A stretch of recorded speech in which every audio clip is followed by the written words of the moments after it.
Right now, at most underground storage tanks under the typical gas station in this country, there is a measurable amount of water sitting at the bottom of the tank. Not because anybody put it there on purpose, because underground tanks accumulate condensation. Ethanol in modern gasoline attracts water at the molecular level, and the dividing line between fine and contaminated depends on whether the station's tank monitoring system catches the water bottom before it gets sucked into the dispenser pump.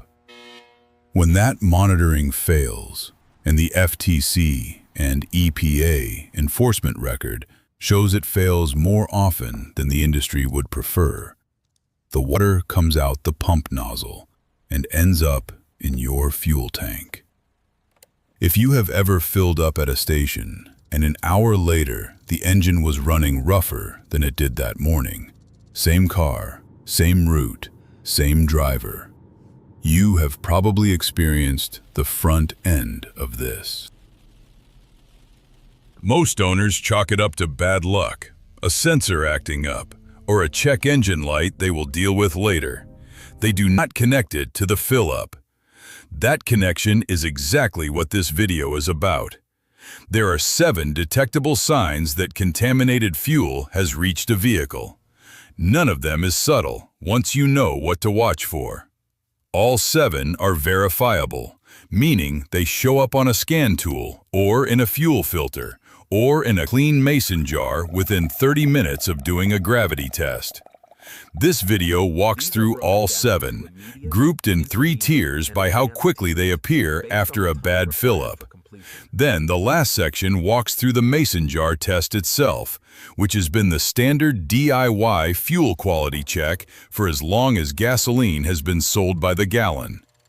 I have run the test myself enough times to know what the layers look like when they show up.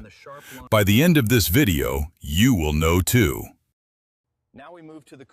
Before getting into the signs, the chemistry matters, because almost every modern car runs on gasoline blended with up to 10% ethanol. And ethanol changes the fuel-water relationship completely. What's actually happening under the hood and inside the tank before that comes down to 2 physical facts. Fact 1. Water is heavier than gasoline. Specific gravity of pure water is 1.0. Specific gravity of gasoline is between 0.71 and 0.77 per ASTM-D 1298. Water sits below gasoline in any tank, in any container, every time. Fact 2. Ethanol is hygroscopic. It absorbs water from the surrounding air and from any water it directly contacts. When ethanol-blended gasoline meets water, even a small amount, the ethanol pulls the water into solution up to a saturation point, and then the mixture phase separates. The water and ethanol drop out as a layer at the bottom. The remaining gasoline above that layer is now under octane, dry of additives, and missing about 10% of its energy content. So what does that mean for your tank specifically? It means that on cold mornings, especially below about 35 degrees Fahrenheit, when phase separation in typical 10% ethanol blends becomes rapid, a station with a few inches of water sitting at the bottom of its underground tank is dispensing different fuel than that same station was dispensing on a warm afternoon. Either way, when the water column rises above the dispenser pump intake, you get a mixture that no longer behaves like gasoline. Read, vapor pressure goes off-spec. Combustion goes lean in some cylinders, rich in others. The car tells you something is wrong, but only if you are listening for it. Tier 1 signs. These are the symptoms you feel within hours of a bad fill-up. Sign 1. Manifold stumbling and rough idle. within 30 to 90 minutes of leaving the station. This is the most immediate symptom, and it shows up first on direct injection engines because the injectors are pressurizing fuel to 2,000 pounds per square inch, and any water in the line causes immediate atomization problems. In my experience working on fuel-related drivability complaints, the direct injection turbo crowd reports this fastest. The high injector pressure amplifies any contamination, and the symptom arrives within an hour, not 3. The engine will stumble at idle, sometimes shake the steering wheel, sometimes fall to near stall RPM at a stoplight. Trace the failure backwards from the symptom. If your rough idle started within 2 hours of the most recent fill-up, and the previous tank was running smooth, that fill-up is suspect. Have you filled up at one station every week and suddenly hit a rough idle after one specific stop? That single fill-up has narrowed the cause for you. The diagnostic work is already half done.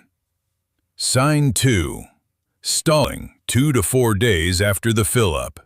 This one trips drivers up because the contaminated tank does not stall the car immediately. The water settles to the bottom of your fuel tank, mixes slowly with the existing fuel, and starts getting pulled into the fuel pump as the tank empties. Around the 75% empty mark, the pickup sucks up the bottom layer where the water concentration is highest. The engine stalls, often at a low RPM moment, often at a stop sign or pulling away from a curb. Trying to restart usually works after the line clears, but the stall recurs every time the tank drops below a quarter.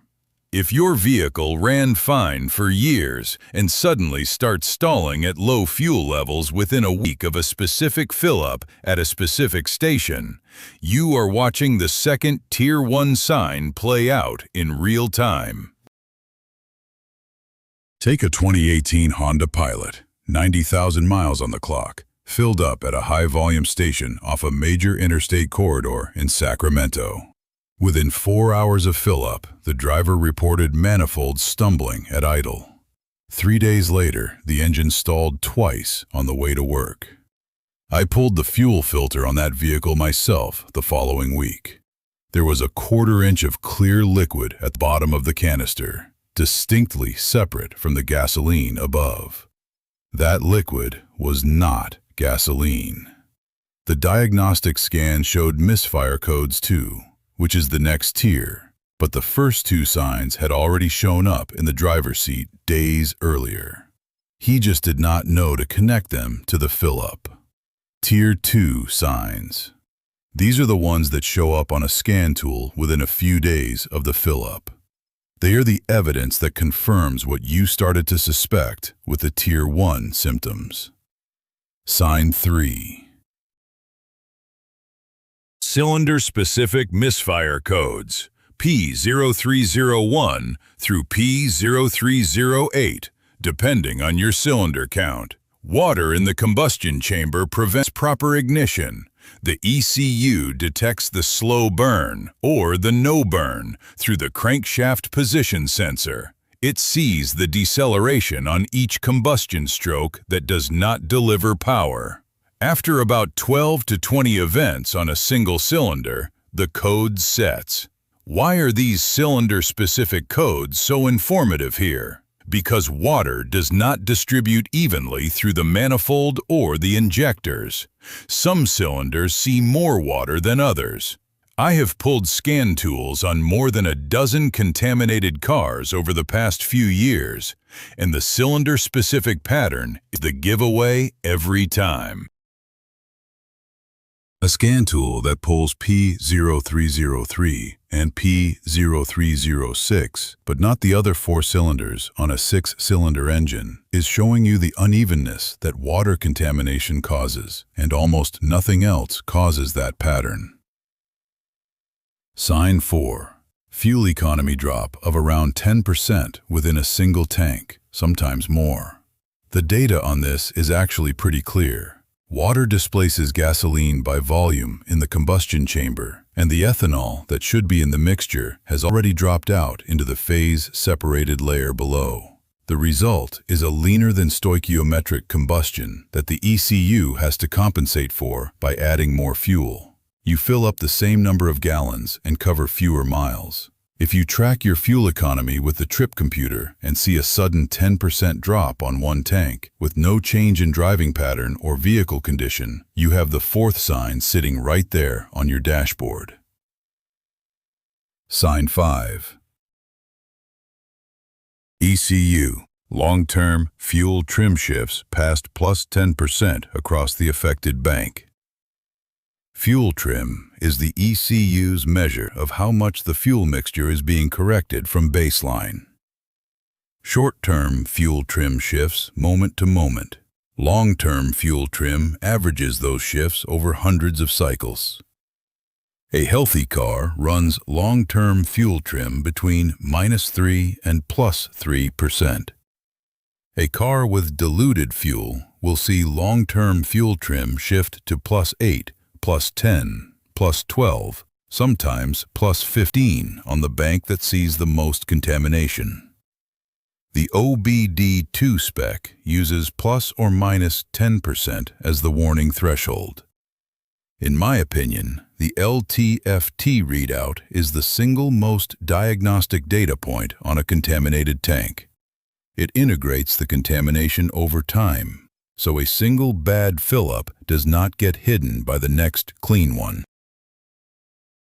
If your scan tool pulls LTFT data and shows +12 or higher across one bank with no recent vacuum leak history, you are looking at the fifth sign, and your ECU has been compensating for diluted fuel for days before you ran the scan.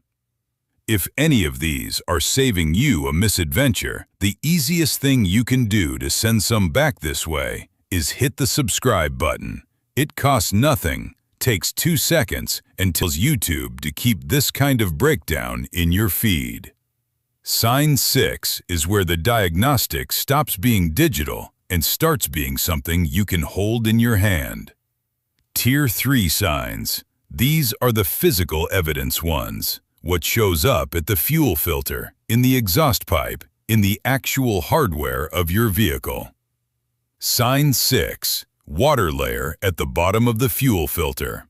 Most cars have an inline fuel filter somewhere between the tank and the engine, often under the vehicle near the fuel pump, sometimes in the engine bay on older designs. Pulling the filter on a contaminated vehicle reveals a clear liquid layer at the bottom of the canister, distinctly separate from the gasoline above. The boundary between the two layers is visible to the naked eye, a sharp meniscus line where the lighter gasoline ends and the heavier water ethanol mixture begins. If you have ever cracked open a fuel filter on a healthy car, you know what it should look like. A uniform amber liquid throughout. A contaminated filter has 2 layers every time. I have not seen a single counterexample to that pattern across every contaminated case I have pulled apart. The bottom layer is what came out of the pump nozzle without anyone at the station knowing or telling. Sign 7. Wet, sweet exhaust smell on cold start. Water that makes it past the filter and through the injectors gets combusted as steam. Some of that steam exits as part of the normal exhaust water vapor. Every running engine produces water vapor through normal combustion. But contaminated fuel produces noticeably more water vapor, and the partially combusted mixture carries a distinctive, sweet, vaguely syrupy smell from the unburned ethanol in the phase-separated layer. I have stood next to a contaminated vehicle on a cold morning, and the smell was unmistakable. Sweet, slightly chemical, not like any normal exhaust. On a cold start, with the catalytic converter still warming up, This smell is most detectable for the first 30 to 90 seconds before the cat lights off. If you have walked out to your car in the morning and noticed a sweet smell at startup that was not there a week earlier, and especially if it coincided with a recent fill-up, that is the seventh sign. That is the 7. 2 immediate, 3 diagnostic, 2 physical. The order matches how your vehicle reveals the contamination. You feel it first, the ECU records it next, and the hardware shows it last. By the time sign 6 is visible at the fuel filter, the contamination has been in the system long enough that the filter has done its job protecting downstream components. By the time sign 7 shows up at the exhaust, the catalytic converter is also potentially affected. Sustained water combustion can damage the precious metal coating on the cat substrate, which is a $500 to $1,200 replacement on most modern vehicles. Now for the confirmation procedure. The mason jar test takes 30 minutes and costs under $20 in materials. The standard is described in ASTM-D 1298 for petroleum-specific gravity, but the field version is simpler. Here is the materials list. 1 clean glass quart-size mason jar with a tight lid. 1 wooden barbecue skewer or chopstick. 1 fuel sample container with a sealed lid for collection. 1 pair of nitrile gloves. Total cost at a hardware store, about $18. You probably already have most of it. The procedure. Collect a fuel sample of about 1 cup from the suspect station. Most stations allow a few ounces into a sealed container if you ask, though some require permission first. Bring the sample home. Pour it into the mason jar. Seal the lid. Set the jar on a flat surface in a temperature-stable area, a basement floor, a workshop bench, anywhere out of direct sun. Wait 30 minutes. During that time, any water in the sample will sink to the bottom. Any phase-separated ethanol water layer will form a visible band below the gasoline. The gravity does the work for you. That is the entire principle behind ASTM-D 1298. After 30 minutes, observe what you have. Clean fuel shows as a single uniform layer, amber-tinted, transparent throughout. Contaminated fuel shows 2 visible layers. A small layer at the bottom could be clear water alone, or could be the cloudier ethanol water phase separated mixture, and the larger amber gasoline layer on top. The boundary between layers is your proof. To measure the bottom layer, dip the wooden skewer to the bottom of the jar. Mark it with a pen at the gasoline-water boundary. Pull it out and measure the wet portion. Anything more than a 1/4 inch in a 1-quart sample is significant contamination. Anything more than 1/2 inch is severe. I have run this test on about a dozen fuel samples over the past few years, mostly from suspect stations after customer complaints. Most of the samples come back clean. The ones that do not come back clean show that water layer immediately.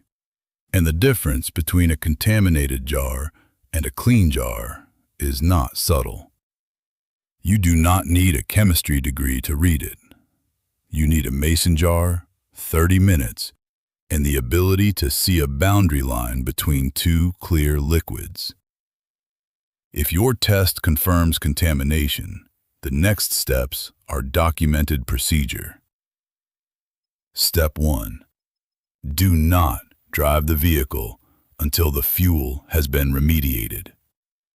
Continued running pushes contamination deeper into the system and risks the fuel pump, the injectors, and the catalytic converter.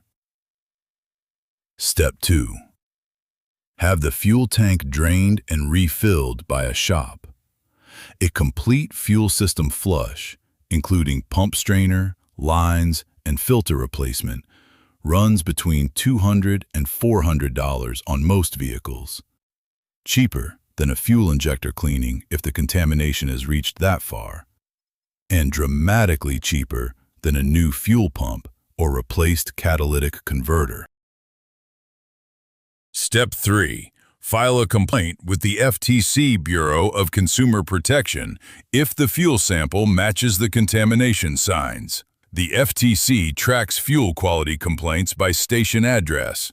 Multiple complaints from the same station trigger inspections under the EPA Underground Storage Tank Program, specifically Title 40 CFR Part 280, which is the federal regulation that requires tank monitoring at every commercial fuel dispensing site in the country.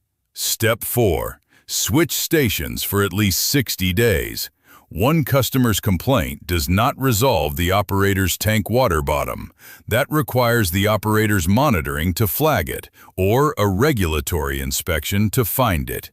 The whole point of this video is that contamination does not announce itself at the pump.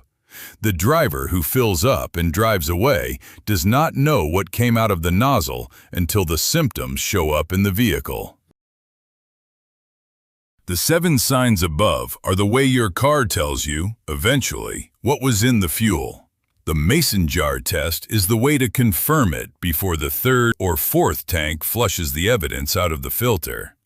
Have you ever filled up at a station, driven home, and felt the car was running differently, but you could not say exactly why? That feeling is information. The signs in this video are what you check next. Right now, in any driveway with a recently filled vehicle that does not feel quite right, the mason jar test takes 30 minutes. Right now, in any garage with the right scan tool, long-term fuel trim shows what the ECU has been compensating for since the last fill-up. The signs are detectable. The test is cheap. The remediation is real. The only thing required is knowing what to watch for, which is exactly what the 7 signs above describe. Next time your car stumbles at a stoplight within an hour of a fill-up, the test is $20 of mason jar and 30 minutes of patience. The signs in this video either show up or they do not.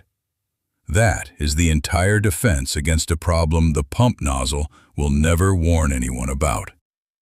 What station did your last questionable tank come from? You may already have the data you need to pattern match.